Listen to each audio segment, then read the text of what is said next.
뭐 갓볶음 커피? 뭐 볶은 지 2, 3일만 돼도 손님들이 오늘 볶은 거 없어. 디캐싱. 예전에는 에이징이라는 단어로 많이 얘기를 했고요. 최근에는 디캐싱. 신선할수록 좋은 거냐? 오늘은 참고로 이제 커피 상리 기간에 대한 부분, 신선한 커피에 대해서 이제 미신이 되게 많잖아요. 뭐 갓볶은 커피? 그러니까 이제 맛있는 커피다, 볶자마자 내려와서 먹어야 된다, 이런 얘기가 너무 많아서 실질적으로 이거는 이제 로스팅 하시는 분들이 뭐 스타벅스나 이런 외국 원두하고 경쟁을 하느라고 강조를 하다 보니 과장된 부분이 없잖아 있다라고 생각이 되는 부분이에요.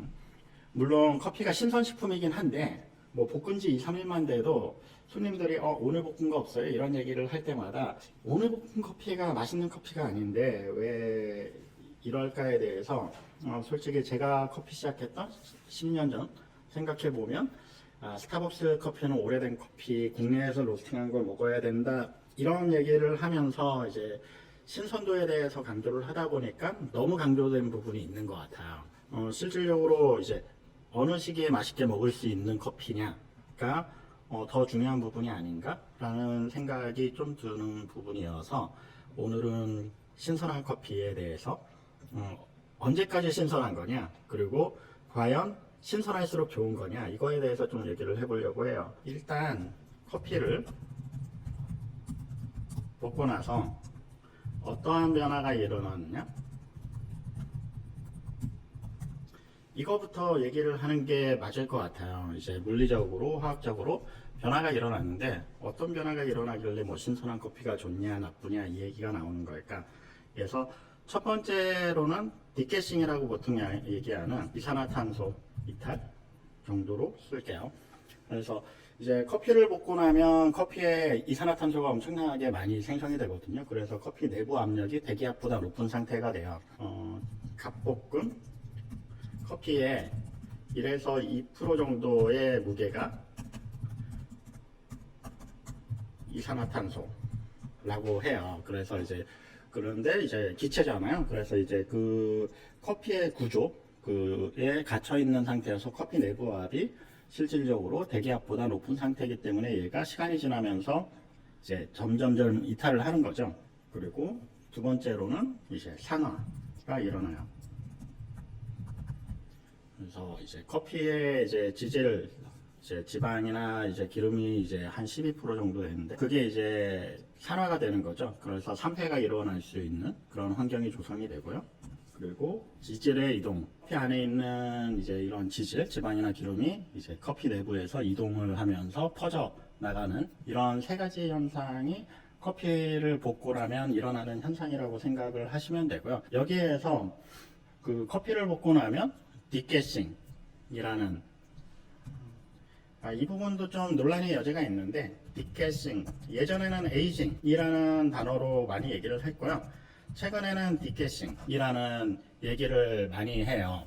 에이징을 우리나라 말로 표현을 하면 숙성이라고 이해를 하시면 되고요. 디캐싱은 탈기, 가스가 빠지는 그런 현상을 디캐싱이라고 하는데 예전에는 이게 좀 시간이 지나면서 맛이 변하는 거를 숙성, 에이징 이런 표현으로 하다가 이제 물리적으로 이게 에이징이 맞느냐 이런 논란이 좀 있었어요. 그러면서 실질적으로 이게 현상적으로 봤을 때는 이산화탄소가 빠지면서 나오는 현상이니까 디캐싱이라고 얘기를 하는 게 맞지 않냐 라고 하면서 탈기, 이 디캐싱이라는 용어를 최근에는 좀 더 많이 쓰는 편인데 개인적으로는 뭐 에이징이라는 표현도 일정 부분은 맞을 수 있다라고 생각을 해요. 일정 부분의 에이징과 이제 그 현상적인 부분으로 봤을 때는 디캐싱이 이제 주로 일어나긴 하지만 에이징이 전혀 안 일어난다고 얘기하기도 좀 애매한 부분이 있어요. 그 이유 중에 하나가 에이징이 이제 숙성이라는 표현이기도 하지만 뭐 시간이 지나면서 이게 좀 품질이 올라가고 이런 거에 대해서도 에이징이라는 표현을 쓰긴 하거든요. 근데 아까도 말했다시피 크게 세 가지가 일어나는데 디캐싱에 대한 표현이 여기 이산화탄소가 이탈하는 현상을 디캐싱이라고 하는 거고, 산패에 대한 부분은 산화가 일어나는 거, 옥시데이션이라고 보통 얘기를 하거든요. 그래서 산화가 돼서 산패 쪽으로 넘어가는 이런 현상이 일어나는 부분이 있고, 뭐 산화가 이제 긍정적으로 갈 때도 있고 부정적으로 갈 때가 있고, 부정적으로 갔을 때 뭐 보통 뭐 산패 이런 용어로 표현을 하는 편이고요.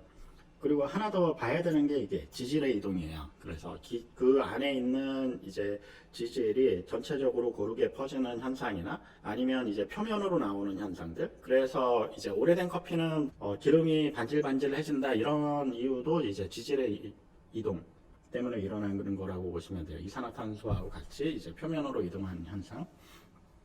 어쨌든 이게 이제 이런 현상이 일어난다에 대한 부분인데,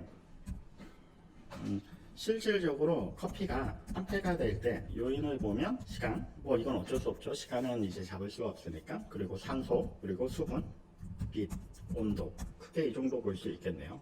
그래서 시간이 지남에 따라, 그리고 이제 산소와 접하는 정도와, 그리고 수분율, 이제 원두의 수분율도 그렇지만 이제 대기 중의 수분 상태, 그리고 이제 커피가 빛에 닿느냐 이런 부분, 그리고 온도가 높은 데 있느냐 낮은 데 있느냐 이런 거에 따라서 이제 산패가 되는 속도가 빨라지느냐 느려지느냐가 달라진다고 보시면 돼요.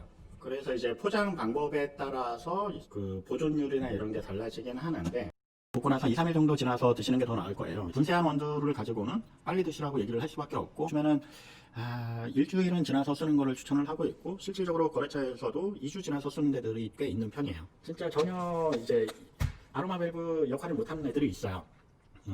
그래서 그런 아로마 밸브를 쓰는 업체 거는